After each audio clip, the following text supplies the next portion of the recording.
Did you know that Václav Klaus supported Ukraine's membership in NATO and the European Union? Did you know that President Macron is heading to Prague this week and that he is not giving up on the idea of sending EU and therefore Czech troops to Ukraine? Do you know that a prominent American military entrepreneur who wanted to create a private army in Ukraine is now calling for an end to the war, saying that Russia should be left with Crimea, Donetsk and Luhansk? And do you know that the possible division of Ukraine does not bother Mepi Vondra either? Let's get to it. We do not know what the real situation is on the Russian-Ukrainian battlefield. We do not know how the conflict will develop. But we know for sure that politicians are clueless, obfuscating, leading citizens into a dangerous web of lies, creating an atmosphere of fear and undermining the prosperity of both the Czech Republic and the European Union.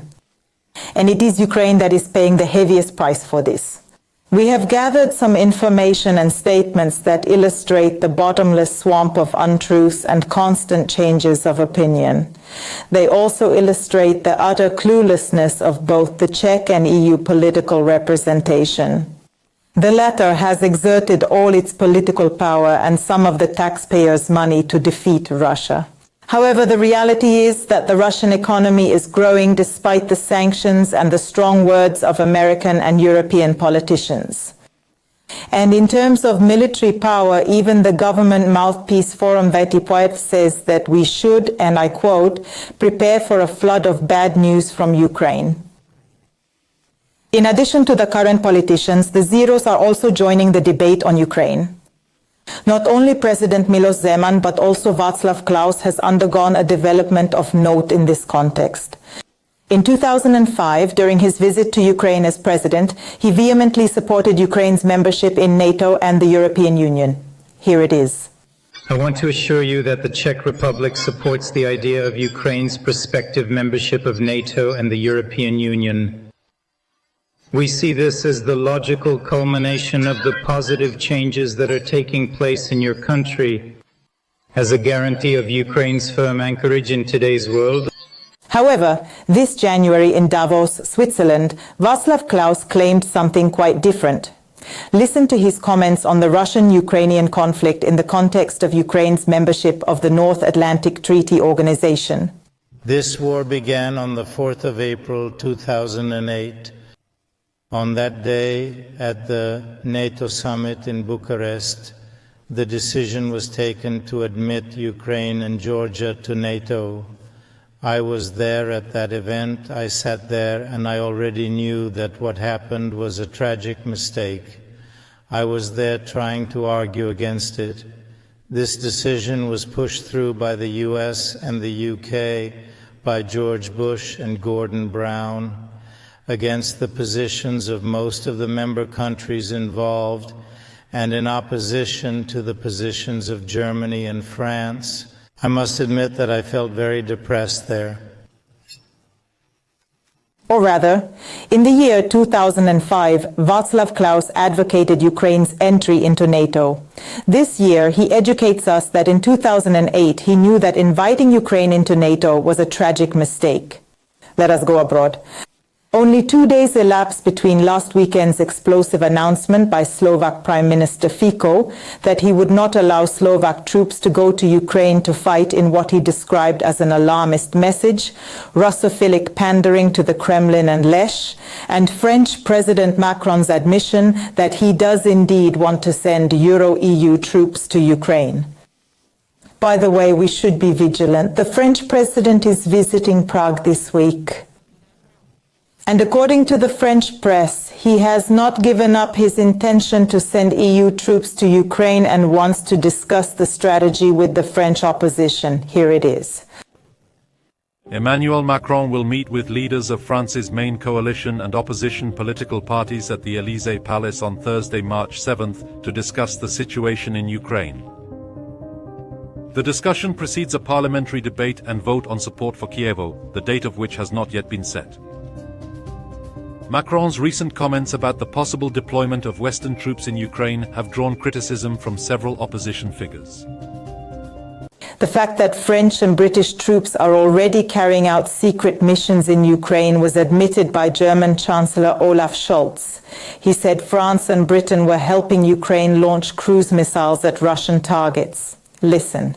And what the British and French are doing in terms of target control and escorting targets cannot be done in Germany. Anyone who has dealt with this system knows that, which is why it always surprises me that this question is raised again. In my view, it would be unacceptable if we were to participate in target control in the same way. It has earned the wrath of the British, who believe that Scholz has misused intelligence. However, it is not only British and French soldiers who are operating in Ukraine. US citizens are also fighting against Russia there. These are often former soldiers of the US Army who have gone to Ukraine as veterans, and several dozen of them have already died in Ukraine. These days, the Wall Street Journal carried a letter from the mother of fallen American Andrew Weber, a graduate of West Point Military Academy, and a retired officer who was awarded numerous decorations and medals. Listen to what his mother wrote. Andrew was a husband and father. With American ideals in mind, he believed that the Russian government was the greatest threat to freedom and democracy in the entire world and felt he had to act. The current situation in Ukraine is illustrated by the insider opinion of American war veteran Eric Prince, endorsed on the X network by Elon Musk. Several years ago, the founder of Blackwater, a private US military company that supplies mercenaries to the CIA, Pentagon, and State Department, wanted to manufacture weapons and create a private army in Ukraine, according to Time magazine. He therefore knows Ukraine and its weapons defense potential well, and how words from him. Ukraine is in a situation where it needs to end the war because now Ukraine is only destroying itself demographically. They are consuming the next generation of manpower that they cannot currently replace. They don't have enough manpower. The Western defense base is pathetic. And you can't win a conventional war against the Russian bear. I'd say an ugly peace is better than any of their ideas of an ideal war. But what is an ugly peace? It means to freeze the lines, to level the lines. Except let them have Crimea, Donetsk, Luhansk, whatever. They need to. It's certainly not taxes. It's not the duty of the American taxpayer to spend another $100 billion in Ukraine, when there has been significant corruption and they don't really have anything to show for it. Alexander von Drass of the ODS is now also calling for an end to the war, clearly scared by public opinion. He recommended President Zelensky to study German Chancellor Adenauer. As yes, it is in our interest to end the war, but not in the surrender of Ukraine, not in a process of division. But negotiation is not surrender. Oh no, but let me finish. It just does. But it assumes really an agreement somewhere in the triangle of just Ukraine, Russia, and the West, that yes, like I've been saying since the beginning of this conflict, that it would be great if President Zelensky would adopt a little bit of that Adenauer maxim, right? Better, like when he said, better actually half of Germany, but full than all of Germany, but half that.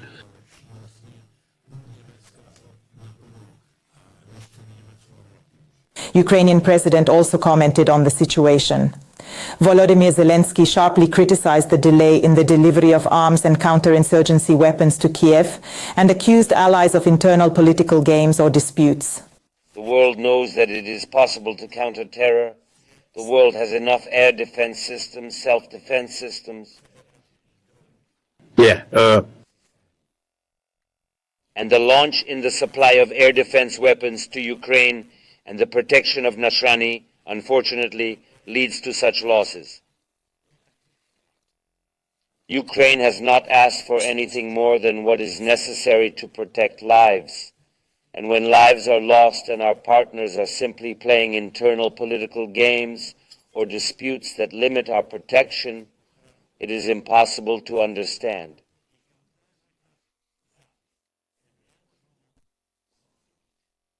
It's impossible to scare it away and impossible to forget. In conclusion, let the numbers do the talking. Then if you know how the war in Ukraine is funded, according to the UKF, defense spending in the military year accounted for more than half of the entire Ukrainian state budget. Meanwhile, Ukraine itself contributed only a quarter of the financing of war spending through bonds. Almost 3/4 were paid for by other countries, including the Czech Republic, in the form of grants and bilateral loans.